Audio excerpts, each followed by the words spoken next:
Sin ferrocarriles, Aguascalientes nunca había tenido el desarrollo económico, social, de todo tipo como lo tiene ahora. Y significó un detonador, un cambio radical en todos los sentidos en Aguascalientes, cambio económico, cambio social. En la colonia, más lejos, o sea, la colonia del trabajo. Entre esta avenida 28 de agosto, anteriormente ya llamada Progreso, y la Alameda, se ubicaron los mejores alojamientos aquí del rumbo de la estación. El silbato se oía prácticamente en toda la ciudad. Por ejemplo, yo me paraba, que aquí se veían los 4 silbatos.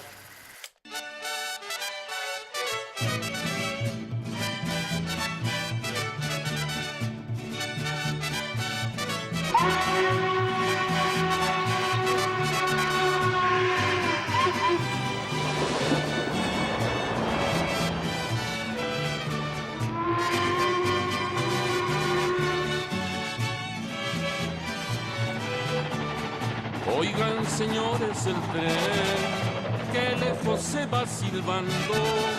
Oigan, señores, el tren que lejos se va silbando.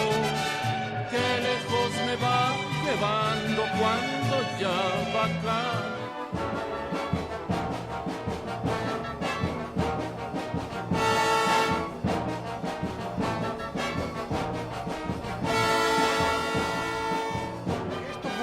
A partir de que llegó al sindicato el personaje, el líder, el único líder laboral que ha existido en México, Demetrio Vallejo Martínez. No ha existido otro líder de trabajadores a través de la historia laboral, a través del sindicalismo. A partir de que llegó él a la secretaría, los ferrocarrileros empezaron a tener unas remuneraciones en sus salarios muy buenas, y a partir de entonces fue que los ferrocarrileros empezaron a vivir más dignamente, empezaron a tener más prestaciones, mejores sueldos.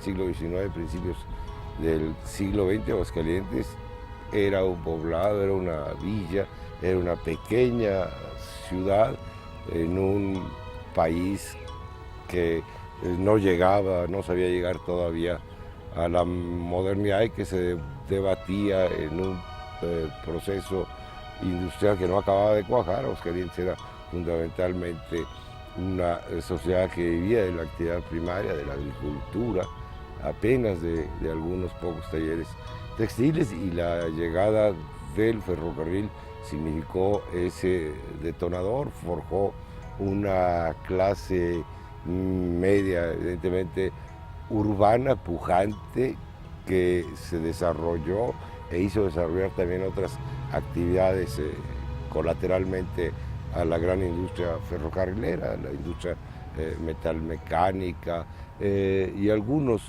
otros factorías que también pudieron desarrollarse con la llegada del ferrocarril. Y gracias a ferrocarriles, yo te digo, Aguascalientes es lo que es hoy en día. Sin ferrocarriles, Aguascalientes nunca había tenido el desarrollo económico, social, de todo tipo como lo tiene ahorita. Bueno, hay que considerar que durante muchos años, décadas incluso, el taller del ferrocarril fue la máxima fuente de trabajo que había en Aguascalientes. Esto significaba una importante derrama económica en salarios, pero también en el consumo de insumos propios para el desarrollo de la actividad en el taller. De tal manera que al margen, a la sombra del taller, se desarrollaron muchas empresas, muchos comercios que dependieron en gran medida de los salarios de los trabajadores para sobrevivir. Y bueno, empresas que también se encargaron de abastecer al taller de diversos insumos que también florecieron en gran medida a la sombra del taller. Bendito ferrocarril, porque tanto así es de que en ocasiones cuando hacemos remembranzas en la oficinita que tenemos ahí en Volcanes, platicamos y vemos la gente. Vemos la gente pasar y dice uno, bendito ferrocarril, pero por el hecho dado de que aquí en Ferrocarriles, así como te digo que se dieron los licenciados, hubo personas que no te acabaron la primaria. Había personas que ni rieleros eran de Jesús María, de Trancoso, de Palo Alto, de El Llano, aún así. Y si tú vas y haces un sondeo, todavía hay personas que se jubilaron y se fueron a vivir a sus tierritas. Por eso te digo que bendito ferrocarril, porque sin ferrocarril no hubieran tenido. Y ahora, en esta actualidad, esa gente o esas familias que salieron de esa gente, ¿qué hubiera sido de ellos? Bien o mal, tienen un pesito asegurado por su jubilación, por su incapacidad, por lo que tú quieras. Por eso te digo que en esa situación de expresión que yo te daba, era bendito ferrocarril, pero era por eso, porque gracias a Ferrocarriles tuvimos mucho. Se ha dicho reiteradamente la llegada de los talleres ferrocarrileros a Aguascalientes, el inicio de la industria ferroviaria en el centro del país significó un detonador, un cambio radical en todos los sentidos en Aguascalientes, cambio económico, cambio social, cambio cultural.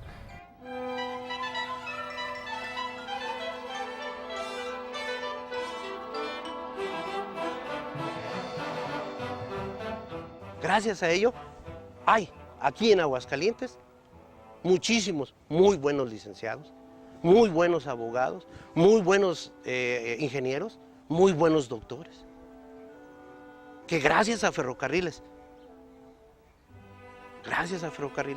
están ahí.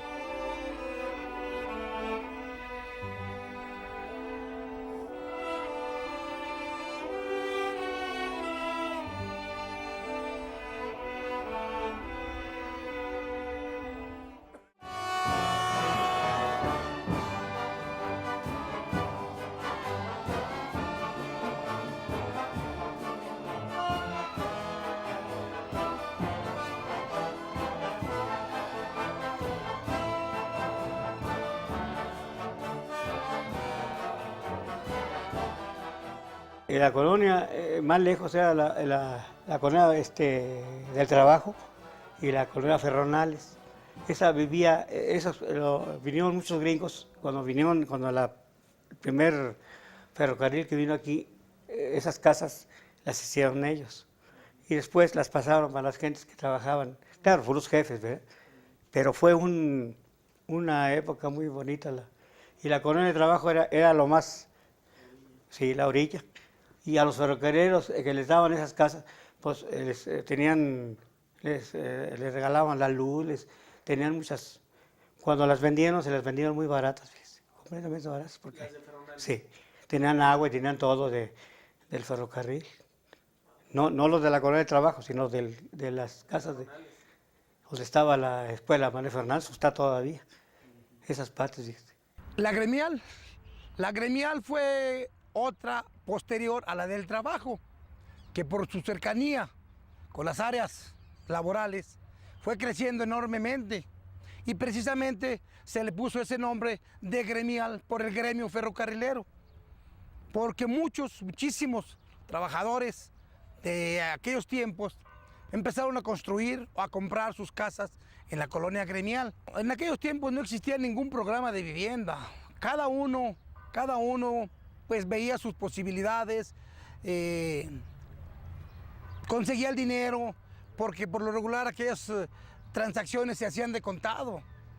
Que bien, en aquellos tiempos las casas no eran tan caras como actualmente, pero sí no había esas facilidades, a no ser que las hubiera entre familias, pero comercialmente tenían que pagarse de contado.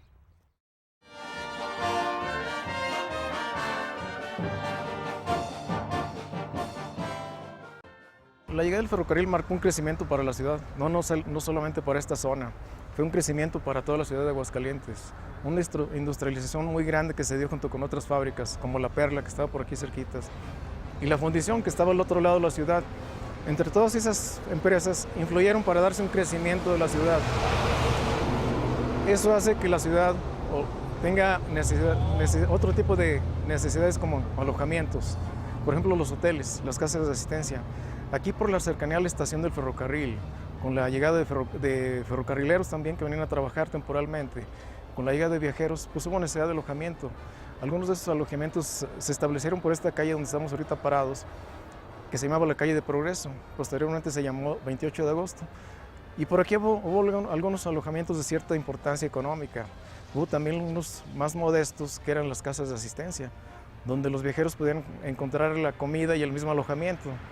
Y los hoteles, que prácticamente nada más era para pasar una noche o dos, para aquellos viajeros que venían por un momento a la ciudad para pasar una noche y no podían desplazarse tan fácilmente al centro de la ciudad, porque en aquel tiempo les salía un tanto costoso ir a la ciudad. El transporte era muy escaso, eran algunas carretas tiradas por mulas, por caballos, que eso ya les implicaba un gasto más para su estancia aquí en la ciudad. Entonces buscaban un lugar aquí cercano. Entre esta avenida 28 de agosto, anteriormente ya llamada Progreso, y la Alameda, se ubicaron los mejores alojamientos aquí del rumbo de la estación. En la Alameda pues estaba el mismo Hotel Escobedo al final de la Alameda, que era uno de los hoteles más lujosos a principios del siglo XX, propiedad de la familia Escobedo. Ahí se podía encontrar un bar muy completo y un restaurante con un buen servicio. Pero eso era para clientes que tenían cierta capacidad económica. Ese hotel duró poco tiempo, por su misma carestía, y lo alejado de la ciudad, pues hizo que decayera su atractivo para los viajeros. Entonces los viajeros buscaban algo más económico y más cercano a la misma estación del ferrocarril. Aquí por la Alameda, más cerca de la estación, había otros hoteles más económicos, como era el hotel llamado también Alameda, y el Hotel París, que estaba al principio de la Alameda. Ese hotel presumía de que podían hablar inglés y francés.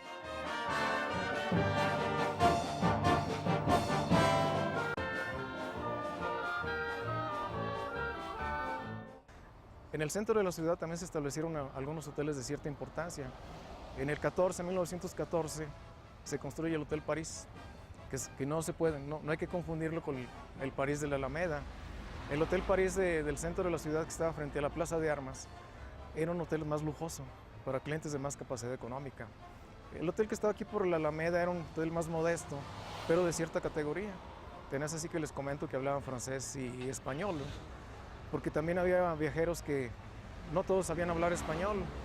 Había quien nada más hablaba inglés, nada más hablaba francés.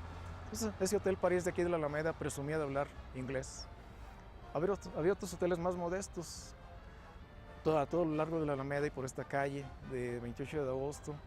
Muchos de esos hoteles desaparecieron. Como fue decayendo el mismo ferrocarril como medio de transporte, pues ya llegaron menos viajeros. Los hoteles fueron desapareciendo porque no tenían aquella clientela de sus días de gloria. Entonces, hasta que desaparecieron definitivamente.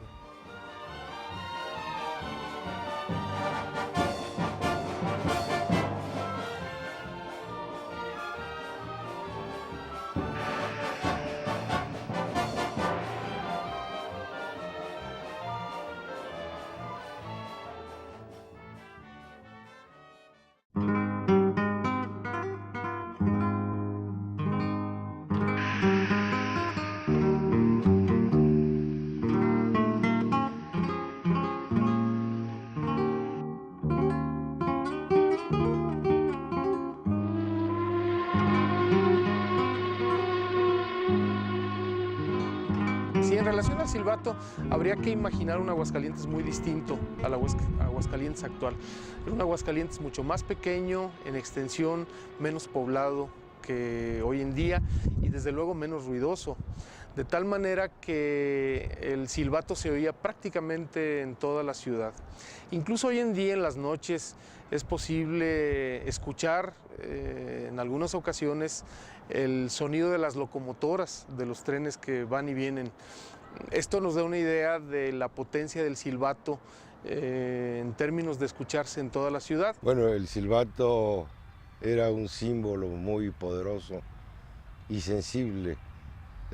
Yo creo que para la mayoría y más sensible aún para quienes teníamos a nuestros seres queridos en el ferrocarril. Es decir, el silbato para nosotros era el ánimo de la ciudad. El ánimo de la ciudad se hacía y se reshacía con este sonido del silbato, que luego me pensando hace un rato un poco acerca del silbato, ahora que ya no lo escucho en Aguascalientes. Digo, cuando escuché por última vez el silbato, no podía tener el recuerdo del silbato del ferrocarril, pero creo que me parece que también para los de tierra adentro, cuando voy al mar y ahora escucho los silbatos de los barcos, me remonta a la tierra adentro, a Aguascalientes. El silbato era muchísimas cosas, ¿no? Sobre todo el silbato de entrada, bueno, pues nos indicaba el preventivo de que la gente estaba entrando a trabajar, y el de salida pues nos llenaba de un gran júbilo porque nuestros seres queridos regresaban a casa, ¿no? Podríamos decir que cuando el silbato se escuchaba en Aguascalientes era un silbato que penetraba todos los rincones e incluso cambiaba, por decirlo así, el alma de las cosas, ¿no? Entraba en las cocinas, en los zaguanes, en los jardines, ¿no? El silbato conmovía, digamos, incluso estremecía dulcemente todo. Hasta las mascotas se ponían contentas cuando escuchaban el silbato. Sí, no, el silbato, fíjese que era muy bonito porque tenía una serie de silbatos en la casa de fuerza, y entonces se oía lejísimos, muy lejos. Yo algunas veces que no trabajaba, oía yo los silbatos hasta por el río de Pirules, por allá se oía, lejos se oía. Entonces ese silbato dicen que cuando lo quitaron, se lo llevó un superintendente y se lo llevó a Puebla. Y ya cuando quisieron regresarlo, ya no le dieron el mismo sonido que tenía, porque era a base de vapor. La casa de fuerza había un reloj que era el que le marcaba con la hora nacional. Entonces era muy exacto, estaban listos, ya estaban, el que jalaba veía el reloj y le daba el jalón a la...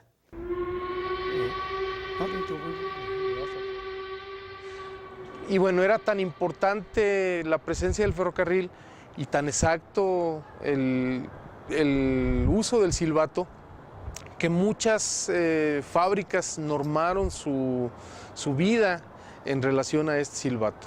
E incluso para mucha gente habría que imaginar también un Aguascalientes donde había menos relojes, en donde en las casas no era tan obvio, tan fácil como hoy en día tener un reloj. Bueno, pues la gente escuchaba el sonido del silbato y se daba una idea de la hora que era, ¿no? Y bueno, desde luego con mucha exactitud. Por ejemplo, yo me paraba que aquí se veían los 4 silbatos. Y entonces, por ejemplo, uno era el del medio. Ese medía 5 pulgadas, 7 octavos de diámetro, por 24 pulgadas de longitud. Y tenía en un lado, no traigo mi pluma.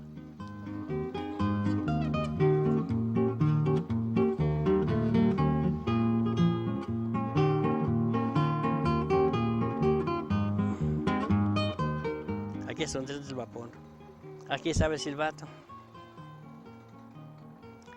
5 7 octavos y aquí tiene 24 pulgadas. Y aquí le decían un barreno con un tubo de media.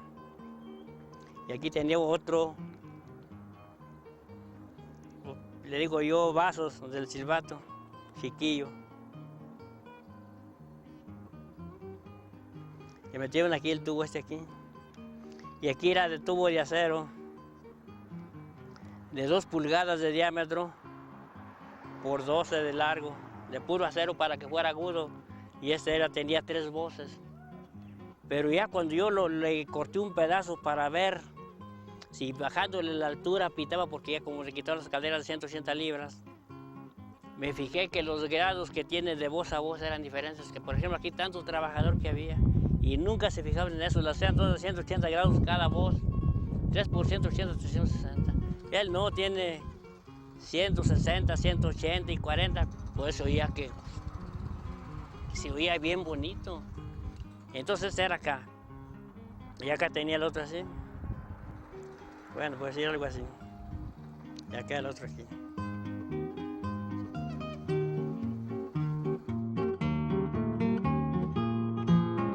Una, dos, tres, cuatro. Este era, le digo yo, de una voz porque era hueco, no tenía voces. Era de 5 por 23 de largo, hueco. Y este tenía, nomás la mitad pitaba así. Le digo yo de media voz. 1, 2, 3, 4.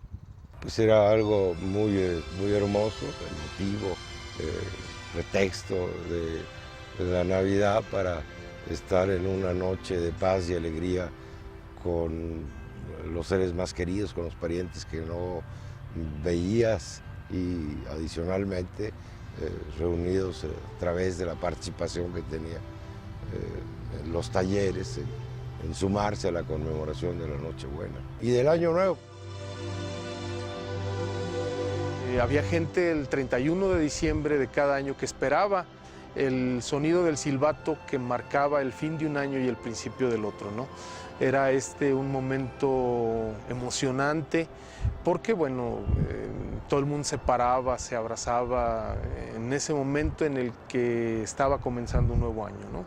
Había que escuchar el silbato y después el brindis. Son recuerdos que algunos tengo más claros, otros no tanto, pero hay tantas historias, así como hemos hablado anteriormente de lo negativo, de los puntos tan oscuros que tuvo la corrupción en la empresa ferrocarrilera y que contribuyó grandemente a su desaparición también. Para quien no, serían muy pocos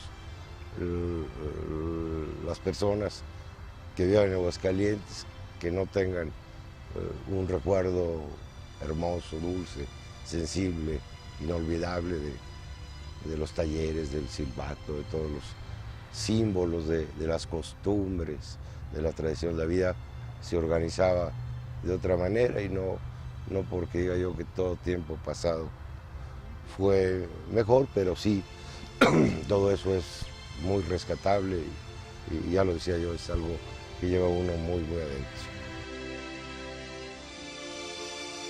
Yo en 1974 estaba estudiando en la Ciudad de México, pero venía muy frecuentemente por acá y en ese tiempo escribí algunos poemas, uno dedicado al silbato de Aguascalientes, de los talleres, y un libro que primero lo publicó el doctor Desiderio Macías Silva en la revista universitaria, sería en el año 86, y luego en 1991 el Instituto Cultural de Aguascalientes publicó esa colección de un libro mío que se llama Cambia el Amor, y voy a leer este poema breve que espero les guste. Se llama El silbato a mediodía y está escrito en 1974.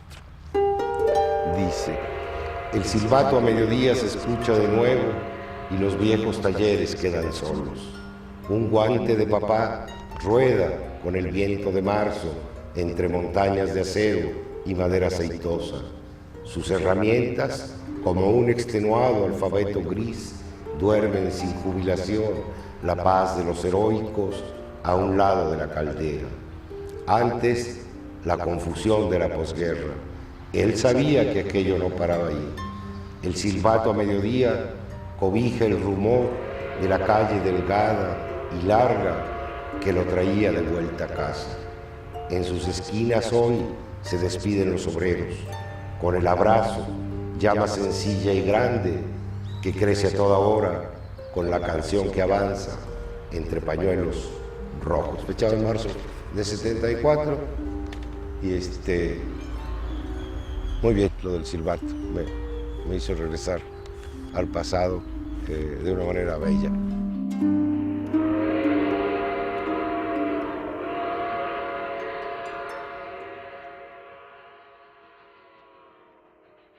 Desde luego, hay cambios.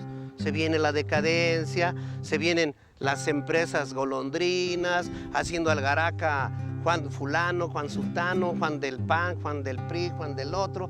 El ferrocarril significó no tan solo para Aguascalientes, sino para todo el país un gran ascenso económico, un gran desarrollo. Yo considero que hasta los años, fines de los años 60, principios de los años 70, en que la industria entra en quiebra por motivo de todos los excesos, de la mala administración, del bárbaro saqueo que se hizo del ferrocarril y bueno, también a los afanes privatizadores que unos años después.